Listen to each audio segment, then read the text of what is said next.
Hello friends, Radhe Radhe. कैसे हैं आप सब। जैसे कि आपको पता है पितृपक्ष चल रहा है, तो उससे जुड़े ही कुछ सवाल हमारे मन में होते हैं कि भाई अगर हम पितृ ना करें, पितृपक्ष में श्राद्ध ना करें तो क्या कुछ होगा। कई लोग श्राद्ध पक्ष को अंधविश्वास मानते हैं, तो उनको बता दें क्या क्या हो सकता है।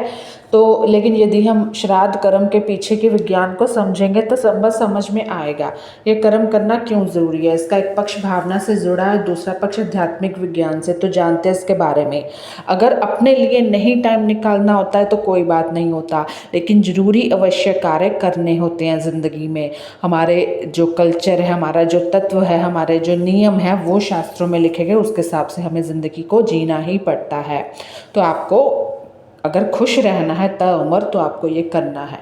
भावना से जुड़ा होने का अर्थ है कि आप अपने पिता दादा परदादा के प्रति अभी भी श्रद्धा का भाव रखते हैं, जिन्होंने आपको इस दुनिया में लाए, जीवन के लिए खुद का जीवन खफा दिया। तो क्या आप वर्ष में एक बार उन्हें याद नहीं करोगे। इसलिए श्राद्ध का संबंध आपकी अपने पितरों के प्रति सम्मान और श्रद्धा से जुड़ा विषय है। शास्त्रों में कहा भी गया है कि आपके सबसे पहले ईश्वर और गुरु आपके माता पिता हैं। आध्यात्मिक विज्ञान से जुड़ा होने का अर्थ है कि मरने के बाद अतृप्त आत्माएं भटकती रहती हैं, तो उनके इस भटकाव और परिवार के प्रति या शक्ति के भाव को रोककर उन्हें अगले जन्म के लिए तैयार करना, या यदि कई लोग परलोक है तो वहाँ तक जाने की यात्रा को सुगम करने की क्रिया है। श्राद्ध कर्म व्यक्ति किसी भी उम्र या अवस्था में मरा हो, उसकी इच्छाएं यदि बलवती हैं तो वह अपनी इच्छाओं को लेकर मृत्यु के बाद भी दुखी ही रहेगा और मुक्त नहीं हो पाएगा। यही अतृप्तता है।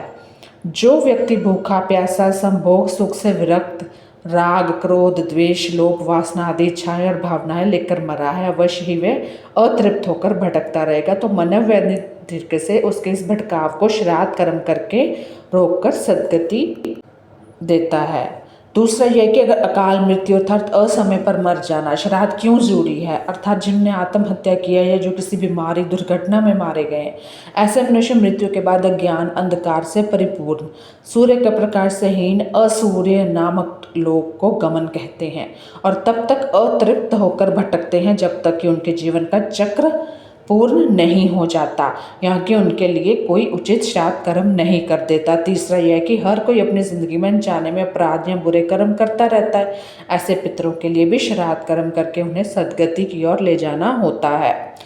हम सोचते हैं ना कि मुक्ति मिल जाएगी, मर जाएंगे, लेकिन अपने कर्म बाद भी भोगने ही पड़ते हैं। तो श्राद्ध बहुत ज़रूरी भी है, श्राद्ध कर्म करना भी जरूरी है। जैसे यदि आप भूखे या प्यासे ही सो जाते हैं तो सपने में आप पानी कितना ही पी लो, आप तृप्त नहीं होते, तृप्ति नहीं होती आपको। यदि आपको नींद में पेशाब आ रहा है तो आपको बाथरूम का सपना आएगा और आप करने के बाद भी संतुष्ट नहीं होंगे, है ना। तो इसी प्रकार मनुष्य जब मर जाता है तो उसकी अवस्था भी प्रारंभ में सपने देखने जैसी ही हो जाती है। सूक्ष्म शरीर ही सपने देखता है, लेकिन वह कुछ कर नहीं पाता है।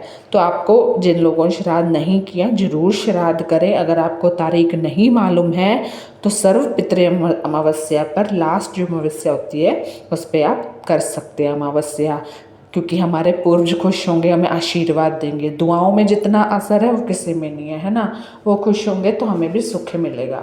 जब कोई आत्मा अपना शरीर छोड़कर चला जाता है तो उसके सारे क्रियाक्रम करना ज़रूरी होता है, क्योंकि प्रत्येक आत्मा को भोजन पानी मन की शांति की ज़रूरत होती है, और उसकी ये पूर्ति सिर्फ उसके परिजन ही कर सकते हैं।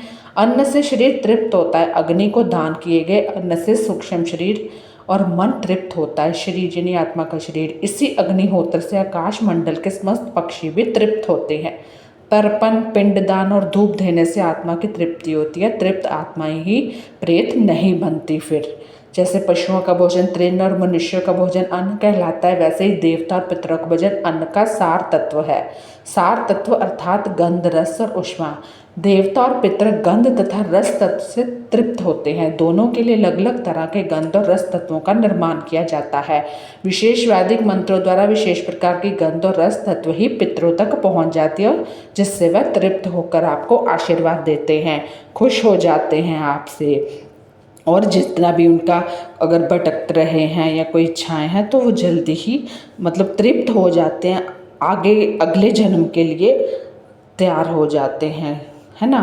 श्राद्ध कर्म क्यों नहीं करने से क्या होगा। मार्कंडे पुराण में बताया गया है कि जिस कुल में श्राद्ध नहीं होता, और यहाँ पे मैं एक बात बता दूँ, श्राद्ध आपको अपने पैसों का करना है, अपने कमाए हुए पैसों का। अगर दूसरा कोई दे रहा है उसका नहीं करना है, खुद का घर का श्राद्ध करें अपना, उसमें दीर्घायु। मार्कंडे पुराण में बताया गया है कि जिस कुल में श्राद्ध नहीं होता उसमें दीर्घायु, निरोग व वीर संतान जन्म नहीं लेती है, परिवार में कभी मंगल नहीं होता।